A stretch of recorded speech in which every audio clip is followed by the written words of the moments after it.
ప్రభునందు ప్రియ సహోదరి సహోదరులారా, మన ప్రభు అయినటువంటి యేసు పరిశుద్ధ నామం పేరట మీ అందరికీ వందనములు తెలియజేస్తున్నామండి. మీలో ప్రతి ఒక్కరిని ఈ హోప్ టీవీ ఇండియా ఛానల్కు ప్రేమతో ఆహ్వానించుతున్నామండి. ప్రార్థన చేసుకుందాం. ప్రేమగల మా తండ్రి, దయగలిగిన మా యేసయ్య, మీ ఘనమైన శ్రేష్టమైన నామమునకు వేలాది వందనములు, స్తుతులు, స్తోత్రములు మా తండ్రి. మరొకసారి మీ వాక్యాన్ని వినాలని మీ పాదాల చెంతకు చేరినాము. మీ దాసును బలపరచండి. వారి ద్వారా మీరు మాతో మాట్లాడి నీ వాక్యంతో మా హృదయాలను తృప్తిపరిచి మహిమ పొందమని యేసు నామమున ప్రార్థించి వేడుకొనుచున్నాము తండ్రి. ఆమేన్. ఈ వారంలో మనం నేర్చుకొనబోయే అంశము దేవుని యొక్క సింహాసనము. మన ధ్యానము నిమిత్తమై కీర్తన గ్రంథము 99వ అధ్యాయము 1వ వచనమండి. యెహోవా పరిశుద్ధుడు, ఆయన రాజ్యము చేయుచున్నాడు, ఆయన కెరూబుల మధ్య ఆయన ఆసీనుడై ఉన్నాడు. ప్రియతోటి విశ్వాసులారా, దేవుని యొక్క సింహాసనం గురించి మనం నేర్చుకుంటున్నాము. అనగా దేవుని యొక్క మందసం గురించి లేదా అతి పరిశుద్ధ స్థలము గురించి మనము నేర్చుకొని ఉన్నాము. ఇప్పటి వరకు ఆవరణము గురించి నేర్చుకున్నాము, పరిశుద్ధ స్థలము గురించి నేర్చుకున్నాము. ఇప్పుడు అతి పరిశుద్ధ స్థలానికి మనం వెళ్తున్నాము. అతి పరిశుద్ధ స్థలములో ఉన్న మరొక పరికరము గురించి మనం నేర్చుకొని ఉన్నాము. అతి పరిశుద్ధ స్థలములో ఒక పరికరమే మాత్రమే ఉన్నది. ఆవరణములో 2 పరికరాలు ఉన్నాయి. పరిశుద్ధ స్థలములో 3 పరికరాలు ఉన్నాయి. ఇప్పుడు అతి పరిశుద్ధ స్థలములో ఒక పరికరం మాత్రమే ఉన్నది. ఆ పరికరం ఏంటంటే మందసము. నిర్గమకాండము 25వ అధ్యాయము 10వ వచనం, నీ ఒక మందసమును తయారు చేయవలెను, ఆ మందసము తుమ్మకర్రతో దానిని చేయవలెను అని చెప్పాడు. మందసం చేయమన్నాడు. అది ఏ కర్రతో చేయమన్నాడంటే తుమ్మకర్రతో చేయమని చెప్పాడు. దాని పొడవు ఎంత ఉండాలో, దాని వెడల్పు ఎంత ఉండాలో, దాని ఎత్తు ఎంత ఉండాలో అన్నీ కూడా అక్కడ కొలతలు ఇచ్చాడు. తర్వాత ఆ యొక్క మందసానికి ఇరువైపులా కర్రలు పెట్టమని చెప్పాడు, అది మోసుకుని వెళ్ళడానికి. ఆ మందసంలో ఏం పెట్టమన్నాడు? నిర్గమకాండము 25వ అధ్యాయము 16వ వచనంలో ఆ మందసంలో నిబంధన ఆజ్ఞలను పెట్టమని చెప్పాడు. మందసం తయారు చేయమన్నవాడు ఆ మందసంలో ఏం పెట్టాలో కూడా దేవుడు చెప్తున్నాడు. 10 ఆజ్ఞలు అనగా దేవుని యొక్క ధర్మశాస్త్రం ఆ మందసం లోన పెట్టమని చెప్పాడు. ప్రియతోటి విశ్వాసులారా, క్రైస్తవులందరూ అనుకునేది ఏంటంటే ఆజ్ఞలు లేవు అని చెప్తున్నారు క్రైస్తవులు. ఆజ్ఞలు అనేవి లేవు, కొట్టివేయబడ్డాయి, వాటిని పాటించనక్కర్లేదని చెప్తున్నారు క్రైస్తవులందరూ. అయితే పాత నిబంధన కొట్టివేయబడింది అంటున్నారు, ధర్మశాస్త్రం కొట్టివేయబడింది అంటున్నారు. నిజంగా దేవుడు తన ఆజ్ఞలను కొట్టాడా? దేవుని ఆజ్ఞలంటే దేవుని యొక్క సింహాసనమైనది. దేవుని సింహాసనం అంటే దేవుని ఆజ్ఞలు. ఆజ్ఞల గురించి మనం వాక్యము క్షుణ్ణంగా నేర్చుకొనబోతున్నాం. ఆజ్ఞలు, దేవుడు మందసంలో ఆజ్ఞలు పెట్టమని చెప్పాడు. ఎన్ని ఆజ్ఞలండి? 10 ఆజ్ఞలు. అవి ఎవరు రాశారు? దేవుడు రాశారు. ఎలా రాశారు? తన సొంత వేలుతో రాశారు. ఇవి మనుషులు రాసినవి కావు, మనుషులు పెట్టినవి కావు. ధర్మశాస్త్రాలు 2 రకాలు. ఒకటి దేవుని ధర్మశాస్త్రం, రెండవది మోషే ధర్మశాస్త్రం. 2 ధర్మశాస్త్రాలు ఉన్నాయి. ఒక ధర్మశాస్త్రమేమో, దేవుని ధర్మశాస్త్రమేమో దేవుని మందసంలో ఉన్నది. మోషే ధర్మశాస్త్రమేమో మందసం బయట ఉన్నది. దేవుడు చెప్పాడు, మందసం లోపల దేవుని ధర్మశాస్త్రం పెట్టాలి, మందసం బయట మోషే ధర్మశాస్త్రం పెట్టాలి. మందసంలో ఉన్న ధర్మశాస్త్రాన్ని దేవుడు కొట్టలేదు. మందసం బయటున్న మోషే ధర్మశాస్త్రం కొట్టివేయబడింది. దేవుడు దాన్ని ఎందుకు కొట్టాడు, దీన్ని ఎందుకు కొట్టలేదంటే, మోషే ధర్మశాస్త్రంలో బలులు ఉన్నాయి, అర్పణలు ఉన్నాయి. అందుచేతనే ఆ ధర్మశాస్త్రాన్ని కొట్టేశాడు. అందుకనే ఈ మందసంలో ఉన్న ఈ ఆజ్ఞలని దేవుడు కొట్టలేదు. చాలా విషయాలు మనం నేర్చుకొనబోతున్నాం ఈ దేవుని యొక్క ఆజ్ఞల గురించి. దేవుని యొక్క ఆజ్ఞలు మనకి ఆశీర్వాదము, శాపము కాదు. ఆజ్ఞ అనేది ఎంత ప్రాముఖ్యమైనదో రాబోతున్న ప్రసంగాల్లో మనం నేర్చుకుంటాం. ఆజ్ఞల వలన ఆశీర్వాదమే తప్ప శాపమే లేదు. ఈ 10 ఆజ్ఞలు అతి పరిశుద్ధ స్థలములో మందసంలో ఉన్నాయి. దేవుని యొక్క సింహాసనము ఈ ఆజ్ఞలంటే. దేవుడు తన ఆజ్ఞలే కొట్టేస్తే దేవుని సింహాసనమే లేదు. ఎందుకంటే ఆజ్ఞలే పునాది దేవుని యొక్క సింహాసనంకి. దేవుని యొక్క సింహాసనానికి పునాది ఆజ్ఞలై ఉన్నాయి. ఆజ్ఞలే లేవనుకోండి, దేవుని సింహాసనమే లేదని అర్థం.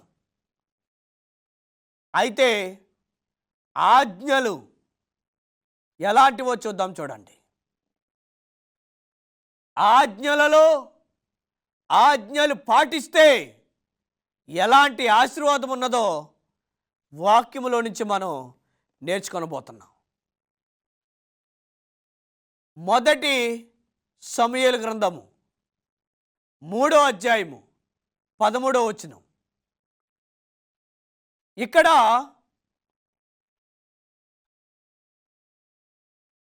ఆజ్ఞలను అనగా మందసాన్ని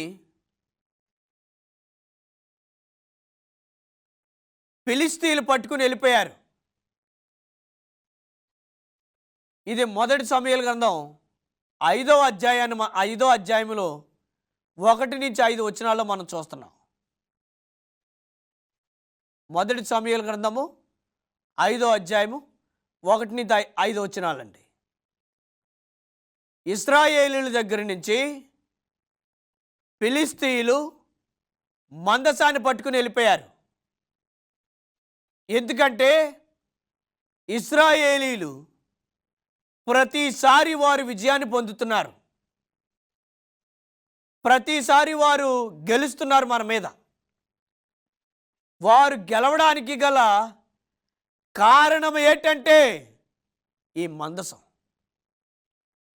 ఈ మందసం వారి దగ్గర ఉంది కాబట్టే యుద్ధంలో ప్రతిసారి వారు గెలుస్తున్నారు. ఈ మందసము తెచ్చుకుని మన దగ్గర పెట్టుకుంటే వారికి విజయం పొందలేరని వీరు దురుద్దేశంతో ఆ మందసాన్ని తెచ్చుకుని పెట్టుకున్నారు వీళ్ళ దగ్గర. ఆ మందసాన్ని తీసుకొచ్చి ఎక్కడ పెట్టారండి? దాగోని గుడిలో పెట్టారు. మందసాన్ని దొంగిలించి ఈ దాగోని గుడిలోనికి తీసుకొచ్చారు. దాగోని గుడిలోనికి తీసుకొచ్చి ఆ మందసాన్ని పెట్టినప్పటికీ ఉదయానికల్లా దాగోని దేవత ఏమైపోయిందంటే బోర్లాగా పడిపోయింది. ఉదయమే సేవకులందరూ లేచొచ్చారు. లేచొచ్చేసరికి దాగోని దేవత బోర్లా పడిపోయింది. ఇది మామూలుగా పడిందేమోలే అనుకొని ఆ దాగోని దేవతను నిలబెట్టి వారు ఏమయ్యారు? తిరిగి వారింటికి వెళ్ళిపోయారు. మరుసటి రోజు వచ్చారు. మరుసటి రోజు వచ్చేసరికి దాగోని యొక్క చెయ్యి ఒక దిక్కున, కాలు ఒక దిక్కున, తల ఒక దిక్కున, మొండెం ఒక దిక్కున, ఒక్కొక్క దిక్కుకి వెళ్ళిపోయింది. చూసారా? దేవుని ఆజ్ఞలు వీరు దురుద్దేశంతో తీసుకొచ్చారు ఇక్కడికి. వేరే ఆలోచనతో ఇక్కడ తీసుకొచ్చారు. మంచి ఆలోచనతో తీసుకురాలేదు. ఆజ్ఞలు మన దగ్గర ఉంటే, మందసం వాటిని దొంగిలిస్తే మనం విజయం పొందుతాం అనుకున్నారు ఈ వీరు. ప్రియతోటి విశ్వాసులారా, ఆజ్ఞలు ఇశ్రాయేలీయుల దగ్గర ఉన్నంత కాలము ఏమైపోయిందండి? వారు విజయాన్ని పొందారు, విజయాన్ని సంపాదించుకున్నారు. వారికి విజయం వచ్చిందంటే వారి గొప్పతనం కాదు, ఆజ్ఞలను బట్టే వారు విజయాన్ని పొందుకున్నారు. ఆజ్ఞలను బట్టే వారు విజయాన్ని స్వతంత్రించుకున్నారు. ఆజ్ఞలను బట్టే వారు అవమానించబడలేదు, నిందించబడలేదు. తమ శత్రువుల దగ్గర విజయాన్ని పొందారు. కారణము ఆజ్ఞలు వారి దగ్గర ఉన్నాయి. అయితే వీరు తీసుకొచ్చి వాటిని అపవిత్రమైన దేవత గుడిలో పెట్టారు. దేవుని యొక్క ఆజ్ఞలు శక్తివంతమైనవండి. అవి మనుషులు రాసినవి కావు, ఎక్కడ పడితే అక్కడ పెట్టేయడానికి. మనుషులు చేతిరాత కాదది, నీకు ఇష్టం వచ్చిన చోట పెట్టడానికి. అది దేవుని చేరాత ఉన్నది. అది దేవుడు తన చేతితో రాశారు. తన సొంత వేలితో రాతి పలక మీద రాసి ఇచ్చారు అవి. అలాంటివి వీరు ఎక్కడ పెట్టారండి? అపవిత్రమైనటువంటి గుడిలో పెట్టారు. ప్రియ క్రైస్తవులారా, ఆజ్ఞల గురించి మీరేం మాట్లాడుచున్నారు? ఫిలిష్తీయులు అపవిత్రమైన స్థలంలో పెట్టారు. మీరు అటువంటి అపవిత్రమైన మాటలు, ఆజ్ఞలపై మీరు మాట్లాడుచున్నారేమో. జాగ్రత్త. ఆజ్ఞలు అపవిత్రమైనవి కాదు కొట్టివేయడానికి. అవి సత్యమైనవి, అవి శాసనమై ఉన్నవి. శాసనం అంటే ఏంటండి? అది కొట్టేయడానికి వీలు లేదు. శాసనం అనేది నిత్యము ఉండేది. కొట్టివేసే అధికారం ఎవరికి కూడా ఉండదు. దేవుని ఆజ్ఞలంటే శాసనము, అవి కొట్టేసేవి కావు. అయితే ఫిలిష్తీయులందరికీ పెద్ద పెద్ద గెడ్డలు వచ్చేసాయి శరీరాల మీద. అందరూ అనారోగ్యం పాలైపోయారు. బాబు మేబీ ఇది మన దగ్గర ఉంటుంది కదా అందుకనేమనుకుని మరలా మంచి బండి మీద పంపిస్తే ఇజ్రాయేలీలు మరలా విజయం పొందుతారని కాడిమోయని పాడి ఆవులకి బండి కట్టి పంపించారు. ఆవులకి ఎవరైనా బండి కడతారండి? ఆవులకి ఎవరు బండి కట్టారు? ఎద్దులకి బండి కడతారు. మీరు వీళ్ళు దేనికి బండి కట్టారు? ఆవులకి కట్టారు బండి. ఈ విషయాన్ని మనం మొదటి సమూయేలు గ్రంథం 6వ అధ్యాయము 20వ వచనం నుంచి మనం చూడొచ్చు. కాడిమోయని పాడి ఆవులకి కట్టి ఈ మందసాన్ని పంపించారు. అది దేవుని మందసం కాబట్టి ఎద్దులు ఆవులు జాగ్రత్తగా తీసుకెళ్ళి ఏ చోటుకు వెళ్ళాలో ఆ చోటుకు వెళ్ళి అలాగ నుంచుని ఆగిపోయాయి. వాటిని నడిపించింది ఎవరు? ఆవులకి నోరిచ్చింది ఎవరు?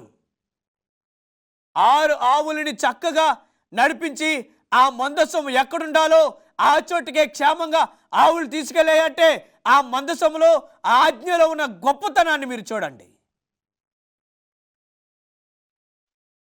ఆజ్ఞలు గొప్పవి కాబట్టే, దేవుడు తన సొంత వేలుతో రాశారు కాబట్టే పాడి మోయని ఆవులకి వీరు కాడి కట్టి పంపినా అవి క్షేమంగా వెళ్ళాయి, గురికి చేరుకున్నాయి. పొలంలో పనిచేసుకుంటున్నారు ఇశ్రాయేలీలందరూ. చూసారా ఆవులు రావటం, వెంటనే ఇలా మందసాన్ని దించారు. ఆ ఎద్దులు ఆ ఆవులని వధించి యెహోవాకి దహన బలులను అర్పించారు. చూసారా, ఆజ్ఞలు దేవుని యొక్క సింహాసనమై ఉన్నవి. అందుకనే అపవిత్రమైన దాగోను దేవత నిలబడలేకపోయింది దేవుని ఆజ్ఞల ముందు. ఆవులు కూడా క్షేమంగా తీసుకెళ్ళాయి. మరొక విషయాన్ని చూడండి, యెహోషువ గ్రంథం 3వ అధ్యాయం 13వ వచనంలో ఇశ్రాయేలీలు ఐగుప్తు దేశం నుంచి కానాను వెళ్తున్నారు. వారికి దారిలో యొర్దాను నది అడ్డొచ్చింది. యెహోషువ పిలిచాడు, మందసం మోసే యాజకులారా, మొదట మీరు వెళ్ళండి. మొదట మీరు గనక వెళితే మందసం మోసేటువంటి యాజకుల పాదాలు ఆ యొర్దాను నది నీటిని తాగితే ఆ నీటి యొక్క ప్రవాహం ఆగిపోతుంది. కాబట్టి మీరు ఏం చేయాలంటే మొదట మీరు నడండి అని చెప్పాడు. ఆ మందసాన్ని మోసే యాజకులు అలా నడుచుకుంటూ వెళ్ళారు యొర్దాను నదికి. యొర్దాను నదికి ఎప్పుడైతే వీరు చేరుకున్నారో మధ్యలో కూడా అలా జస్ట్ నీటిని తాకారు. అక్కడ రాయబడి ఉంటుంది యెహోషువ 3వ అధ్యాయము 13వ వచనంలో, యాజకులు వారి యొక్క పాదములు నీటిని తాకగా నీరు ఏకరాశిగా నిలిచిపోయాను. ఎగువ నుంచి పారేటువంటి ఆ నీరు ఆగిపోయింది. కారణమేంటి? యాజకులు పాదాలు తాకాయనా లేదా మందసం ఉందానా? ఎందుకంటే ఆ మందసంలో ఏమున్నాయండి? ఆ మందసంలో ఆజ్ఞలున్నాయి. ఆజ్ఞలున్నాయి కాబట్టే ఆ మందసము లోపల ఆజ్ఞలున్నాయి కాబట్టే యొర్దాను నది నీరు ఏకరాశిగా నిలిచిపోయింది. యాజకులు పరిశుద్ధులని కాదు, మందసము పరిశుద్ధమైనదని కాదు, మందసములో ఉన్న ఆజ్ఞలు పరిశుద్ధమైనవి కాబట్టే నీరు ఏకరాశిగా నిలిచిపోయింది.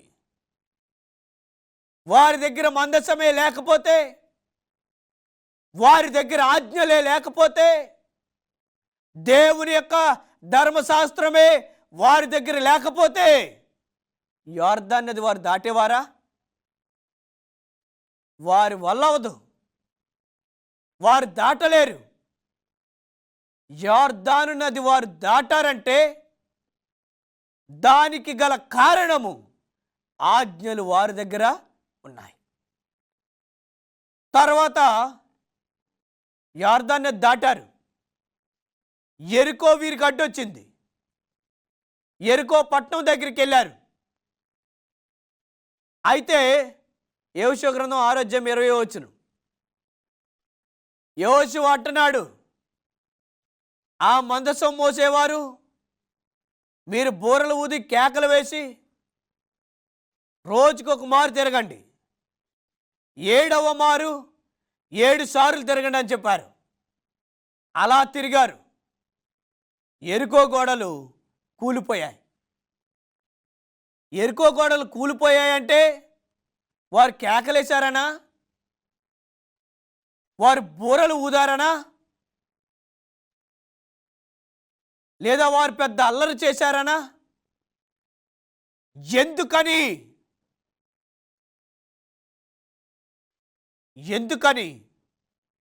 యెరికో గోడలు కూలిపోయాయి? వారు బూరలు ఊదారని కాదు, వారు కేకలేశారని కాదు, యాజకులు తిరిగారని కాదు. అలాగ అవడానికి గల కారణం వారి దగ్గర ఏమున్నాయండి? ఆజ్ఞలు గల మందసం ఉంది. ఆ మందసము వారి దగ్గర ఉంది కాబట్టే వారు ఏం చేయగలిగారంటే ఆ యెరికో గోడలను కూలగొట్టగలిగారు. యెరికో యొక్క ప్రాకారాలు చాలా పెద్దవండి. ఆ గోడ మనం ఎక్కలేం, దాటలేం. అలాంటిది మందసం తిరిగితే, మందసం మోసేవారు తిరిగితే వెంటనే ఆ గోడలు కూలిపోయాయి. ప్రియతోటి విశ్వాసులారా, ఆజ్ఞలు కొట్టివేయబడ్డాయన్న భ్రమలో మీరున్నారేమో. మీకు ఆశీర్వాదం లేదు. ఆజ్ఞలు కొట్టివేయబడ్డాయని బోధిస్తున్నారేమో ప్రియ సేవకులారా. నీవు బోధించే బోధలో ఆశీర్వాదం లేదని అర్థం. ఎందుకంటే ఆజ్ఞలు ఉన్నాయి కాబట్టే యొర్దానుని వీరు దాటారు. ఆజ్ఞలు ఉన్నాయి కాబట్టే యెరికో గోడలు కూలిపోయాయి. ఆజ్ఞలు ఉన్నాయి కాబట్టే కాడి కట్టని పాడి ఆవులు క్షేమంగా తీసుకెళ్ళాయి.